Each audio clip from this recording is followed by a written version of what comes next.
Assalamualaikum sahabat cahaya hampa. Bayangkan sebuah cermin yang indah, dipoles dengan tangan penuh cinta, siap memantulkan cahaya matahari yang agung.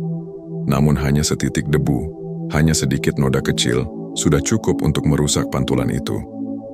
Begitulah hati manusia di hadapan Allah. Sejernih apapun ia, sekecil apapun kesombongan yang melekat, mampu menutup pintu cahaya yang seharusnya menembus ke dalam jiwa. Kesombongan adalah racun yang halus. Ia tidak selalu datang dalam bentuk yang kasar dan nyata. Terkadang ia menyelinap lewat ucapan sederhana, lewat rasa bangga atas amal yang kita lakukan, atau bahkan lewat keyakinan bahwa diri kita lebih dekat kepada Allah dibanding orang lain. Padahal, sejenak saja hati terperangkap oleh rasa aku lebih baik. Saat itu juga cahaya yang suci menjauh dan jalan ruhani menjadi gelap. Banyak orang mengira bahwa bahaya terbesar di jalan menuju Allah adalah dosa-dosa besar, zina, mencuri, atau mabuk. Namun para arifin dan sufi telah lama mengingatkan, racun yang lebih berbahaya justru tersembunyi di balik amal yang indah. Kesombongan. Ia adalah pintu rahasia yang sering tidak disadari, yang mampu menggugurkan ibadah, memutuskan tali kasih, dan menjadikan seorang hamba terhalang dari hakikat. Dalam perjalanan spiritual, kesombongan adalah iblis yang berpakaian putih. Ia tidak datang dengan wajah menakutkan, melainkan dengan topeng cahaya. Ia membuat seorang murid merasa bahwa dirinya telah sampai, padahal ia masih jauh dari lautan kebenaran. Di video ini, kita akan menyingkap mengapa kesombongan dianggap sebagai racun paling mematikan bagi jiwa. Kita akan menelusuri jejak sejarah, hikmah para sufi, dan rahasia yang tersimpan dalam ajaran kuno. Kita akan melihat bagaimana iblis pertama kali jatuh, bukan karena ia tidak mengenal Allah, melainkan karena kesombongannya di hadapan perintah. Dan lebih dalam lagi kita akan membuka cara bagaimana manusia dapat mengobati racun ini, agar hati kembali menjadi cermin yang jernih, memantulkan cahaya Allah tanpa noda. Dalam sejarah ruhani, kesombongan selalu menjadi akar dari kejatuhan. Para sufi sering mengingatkan bahwa dosa pertama yang pernah tercatat di alam semesta bukanlah membunuh, bukan pula mencuri, melainkan kesombongan.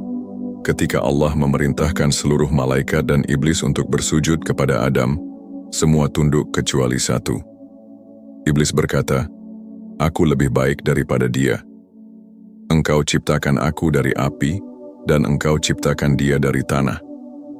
Maka jatuhlah iblis dari kedudukan yang tinggi, terlempar dari lingkaran cahaya, bukan karena ia tidak mengenal Allah, tetapi karena kesombongannya menutup mata dari kebenaran.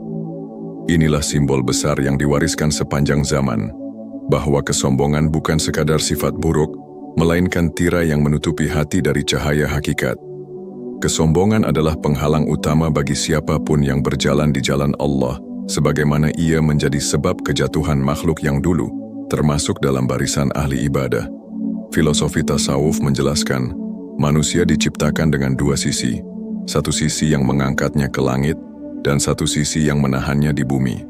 Sisi langitnya adalah ruh, tiupan dari Allah yang penuh cahaya. Sisi buminya adalah jasad yang syarat nafsu, syahwat, dan rasa aku. Disinilah medan perang itu berlangsung. Ketika manusia lupa bahwa semua berasal dari Allah, ia tergoda untuk memandang dirinya lebih tinggi daripada orang lain, lebih suci atau lebih mulia. Di titik inilah kesombongan tumbuh. Kita bisa melihat bagaimana para arifin menjaga diri dari penyakit ini. Rabi'ah al-Adawiyah, seorang sufi agung, dikenal bukan karena ia merasa lebih dekat kepada Allah, tetapi karena ia meniadakan dirinya sepenuhnya. Ia berkata, "Aku tidak menyembahmu karena takut nerakamu, atau karena ingin surgamu, tetapi aku menyembahmu karena engkau memang layak untuk disembah." Kalimat ini lahir dari hati yang terbebas dari kesombongan, karena ia tidak mengukur ibadah dengan imbalan, tetapi murni dengan cinta. Sejarah juga mencatat kisah Fir'aun sebagai cermin lain. Ia bukan sekadar Raja Mesir, tetapi simbol kesombongan manusia yang mengaku Tuhan selain Allah. Firaun melihat kekuasaan dan ilmunya sebagai milik mutlak dirinya, padahal semua itu hanya titipan, dan kesombongan itu menutup pintu hidayah. sehingga meskipun ia melihat mukjizat Nabi Musa dengan mata kepala, hatinya tetap membatu. Para ulama tasawuf mengajarkan bahwa kesombongan bukan hanya masalah besar seperti Firaun atau iblis. Ia bisa hadir dalam bentuk paling halus. Seseorang yang merasa lebih baik karena hafalannya, karena amal ibadahnya, atau bahkan karena kerendahannya yang palsu, tetaplah terjerat dalam kesombongan. Imam Al-Ghazali menegaskan bahwa merasa rendah diri pun bisa menjadi kesombongan jika ia hanya dilakukan untuk mendapat pengakuan orang lain. Secara filosofis, kesombongan adalah bentuk ilusi terbesar. Ia membuat manusia lupa bahwa segala yang dimiliki, ilmu, harta, kedudukan, bahkan nafas, bukan berasal dari dirinya, melainkan pemberian Allah. Maka kesombongan adalah bentuk pengkhianatan halus terhadap kebenaran. Inilah mengapa, dalam tradisi Sufi, kesombongan disebut sebagai hijab atau tirai. Sebuah dinding tak kasat mata yang memisahkan hati manusia dari lautan cahaya. Dan berbeda dengan dosa lain yang bisa dihapus dengan taubat, kesombongan seringkali membuat seseorang bahkan enggan untuk bertaubat. Ia merasa tidak salah, ia merasa sudah cukup, dan disitulah letak racunnya yang paling mematikan. Kesombongan, dalam pandangan ruhani bukan sekadar sikap angkuh atau wajah yang menatap orang lain dari atas. Ia lebih licik, lebih halus, lebih berbahaya. Kesombongan adalah bisikan yang membuat hati berkata, "Aku lebih baik," meskipun bibir tidak pernah mengucapkannya. Bayangkan seorang musafir yang berjalan menuju mata air di tengah padang pasir. Perjalanannya panjang, kakinya penuh luka, dan rasa haus hampir membunuhnya. Ia akhirnya tiba di sebuah oasis yang penuh kesejukan. Namun, ketika ia menunduk untuk minum, ia justru berkata, "Air ini pantas bagiku karena aku telah menempuh perjalanan lebih jauh daripada orang lain." Seketika itu juga, air yang jernih berubah menjadi pasir di tangannya. Inilah hakikat kesombongan. Ia merampas berkah dari amal yang telah diperjuangkan. Para ulama tasawuf menjelaskan bahwa kesombongan terbagi menjadi beberapa lapisan. Yang paling nyata adalah kesombongan lahiriah, merendahkan orang lain karena harta, kedudukan, atau ilmu dunia. Namun yang lebih berbahaya adalah kesombongan batiniah, yaitu merasa lebih tinggi karena ibadah, karena amal, atau karena kedekatan dengan Allah. Kesombongan jenis ini lebih sulit dikenali, sebab ia mengenakan pakaian putih seolah-olah suci. Seseorang bisa berdoa sepanjang malam, berpuasa setiap hari, bersedekah dalam jumlah besar, lalu berkata dalam hatinya, "Aku lebih ikhlas daripada mereka." Pada titik ini, ibadahnya yang indah telah diracuni oleh bisikan halus yang memutuskan cahaya. Ibnu Athaillah As-Sakandari, seorang arif besar, pernah menulis dalam Al-Hikam, "Amal yang engkau anggap besar justru akan menjauhkanmu. Amal yang engkau anggap kecil, jika lahir dari hati yang ikhlas, bisa mendekatkanmu." Maksudnya jelas, kesombongan terhadap amal sendiri menjadikan amal itu bagaikan api yang membakar, bukan cahaya yang menerangi. Ada pula kisah seorang murid sufi yang bangga karena berhasil menundukkan hawa nafsunya. Ia berkata kepada gurunya, "Wahai Syekh, aku telah mengekang nafsuku hingga ia tunduk." Sang guru tersenyum dan berkata, "Ucapamu itu adalah tanda bahwa nafsu masih hidup di dalam dirimu. Jika benar ia telah mati, engkau tidak akan sempat mengakuinya." Betapa dalam makna ini, bahkan mengaku telah berhasil mengalahkan kesombongan bisa menjadi bentuk kesombongan baru. Kesombongan juga memiliki sifat paradoks.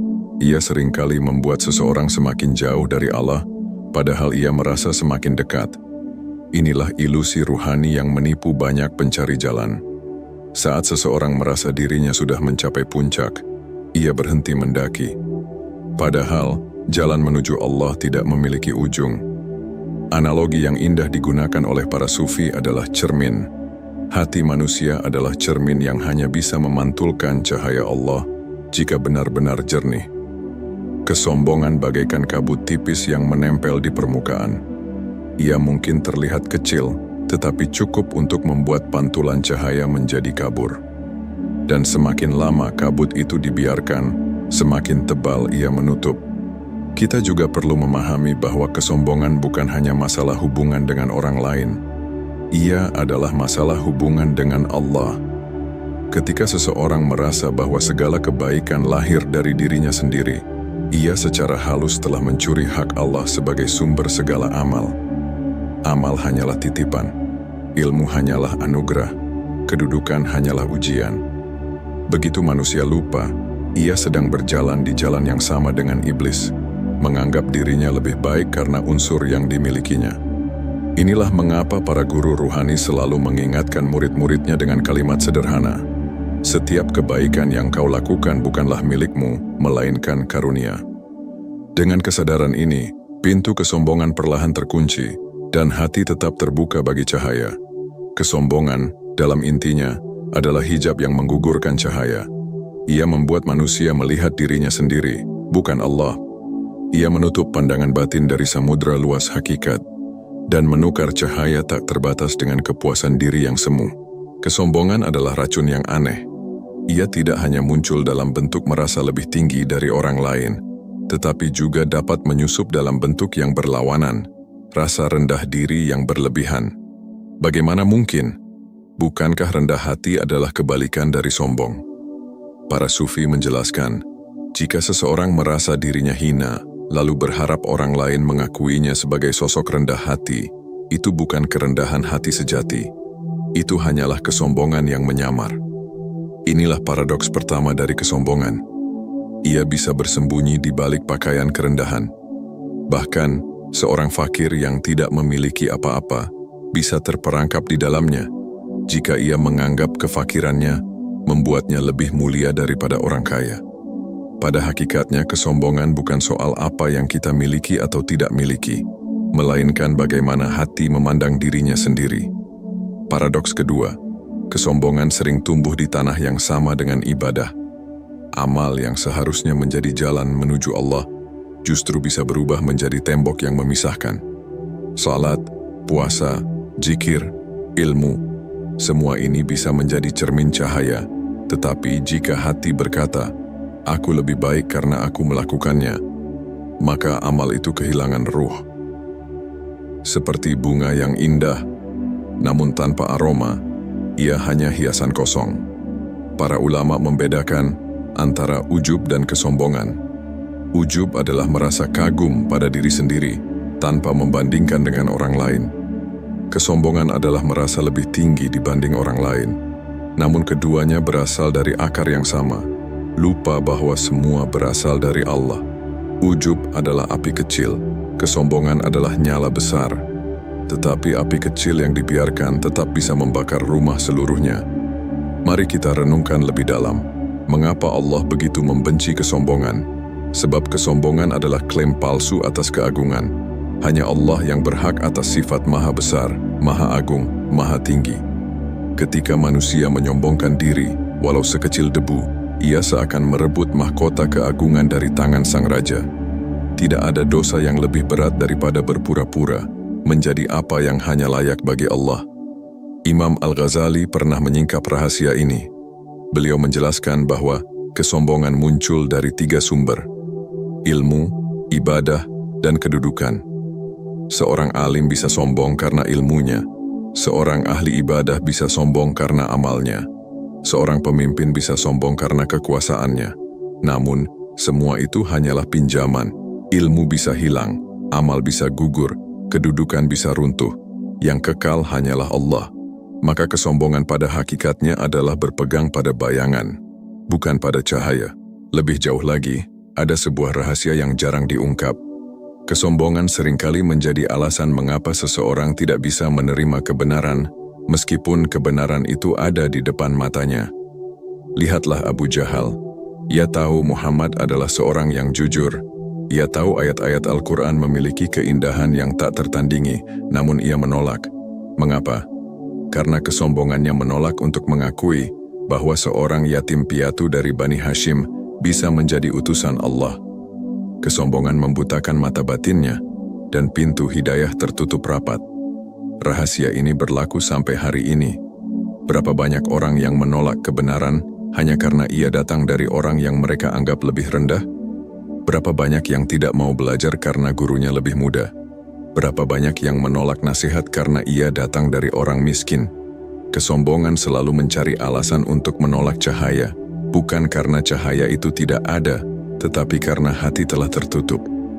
Ada pula perspektif lain yang lebih halus. Beberapa arif mengatakan bahwa kesombongan adalah bentuk ketakutan. Seseorang yang sombong sebenarnya sedang melindungi dirinya dari rasa tidak berdaya. Ia menutupi kelemahannya dengan sikap angkuh, seolah-olah kekuatan dan kehormatan ada pada dirinya. Padahal, jika ia berani menyingkap lapisan itu, ia akan menemukan kelemahan sejati manusia, bahwa kita semua hanyalah hamba yang tidak memiliki apa-apa. Disinilah letak rahasia tasawuf, bukan hanya melawan kesombongan yang tampak, tetapi juga mengupas lapisan-lapisan ilusi yang menyelubungi jiwa.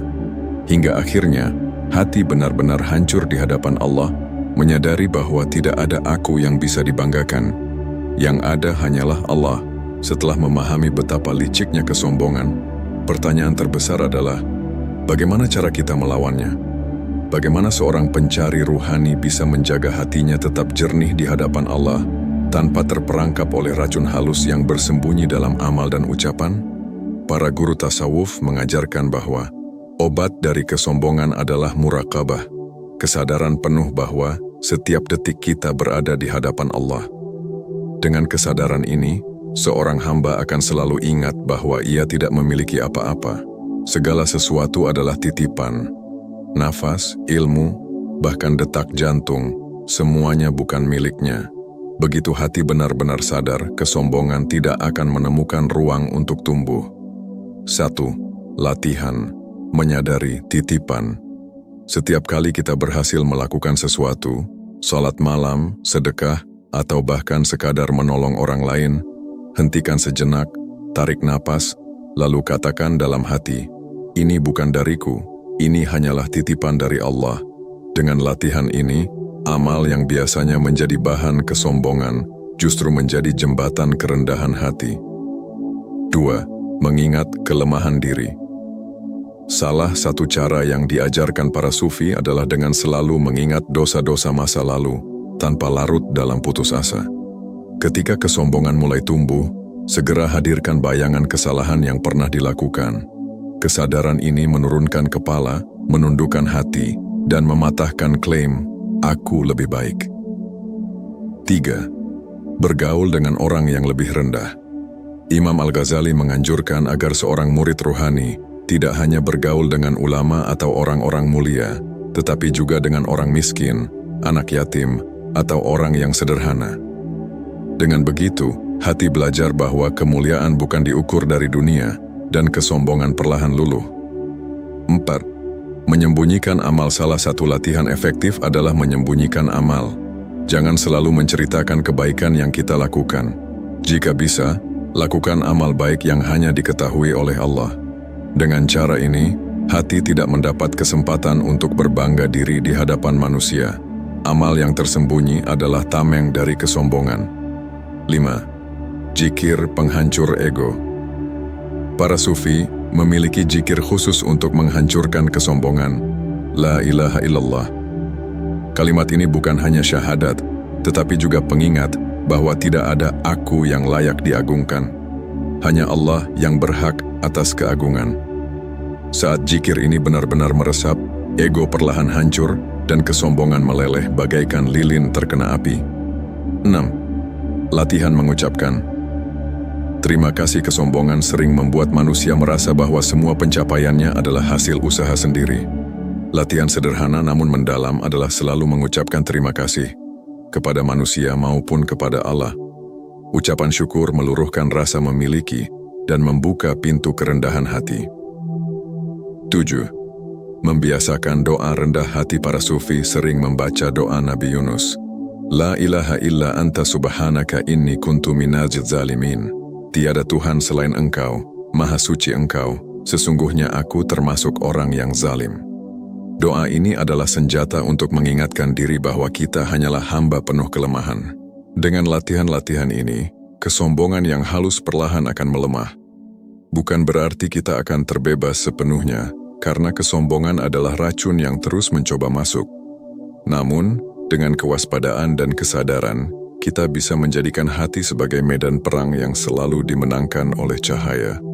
Jalan ruhani bukan jalan untuk merasa lebih suci daripada orang lain, melainkan jalan untuk lenyap dalam kebesaran Allah. Dan kerendahan hati sejati bukan berarti merendahkan diri di hadapan manusia, melainkan menyadari bahwa segala sesuatu hanyalah karena Allah. Pada akhirnya kita melihat bahwa kesombongan bukanlah sekadar sifat buruk yang membuat manusia dibenci oleh sesamanya. Ia adalah racun halus yang mampu menutup pintu cahaya dari Allah, meski hanya setetes yang menempel dalam hati. Dari kisah iblis yang jatuh karena enggan tunduk, hingga Firaun yang tenggelam dalam lautan keangkuhan, sejarah memberi kita peringatan bahwa kesombongan mampu menghancurkan bahkan mereka yang pernah berdiri di dekat cahaya. Kesombongan adalah hijab yang membutakan. Ia membuat manusia melihat dirinya sendiri, bukan Allah. Ia menghalangi amal yang seharusnya murni, mengubah ibadah menjadi pajangan, dan mengikis makna sejati dari penghambaan. Namun, justru karena bahaya itulah para sufi mengajarkan jalan sebaliknya. Kerendahan hati. Bukan kerendahan hati yang dipamerkan, melainkan kerendahan yang lahir dari kesadaran bahwa kita hanyalah hamba, tanpa daya, tanpa kuasa, selain karena Allah. Mungkin kita pernah merasa bangga dengan doa kita, dengan ilmu kita, atau dengan amal yang kita lakukan. Namun, renungkanlah, siapakah yang memberi kita kekuatan untuk melakukannya? Siapakah yang membukakan hati hingga kita mau beribadah? Jika bukan Allah, maka apa yang bisa kita banggakan? Disinilah rahasia terbesar terbuka. Semakin kita hancurkan rasa aku, semakin dekat cahaya Allah masuk ke dalam jiwa. Semakin kita sadar bahwa tidak ada milik kita, semakin hati jernih memantulkan hakikat. Dan inilah kunci jalan ruhani yang sejati. Saudaraku, jangan biarkan kesombongan, sekecil debu sekalipun, tinggal dalam hatimu. Bersihkan ia dengan zikir, dengan syukur, dengan doa. Jadikan hatimu cermin bening yang hanya memantulkan cahayanya. Lalu tanyakan pada dirimu sendiri, apakah aku masih menganggap diriku lebih baik daripada orang lain? Jika ya, mungkin itu adalah tanda bahwa pintu cahaya belum terbuka sepenuhnya. Semoga kita semua dijauhkan dari racun kesombongan dan diberi kerendahan hati yang sejati, agar setiap langkah kita di jalan ruhani benar-benar membawa kita mendekat, bukan menjauh dari Allah.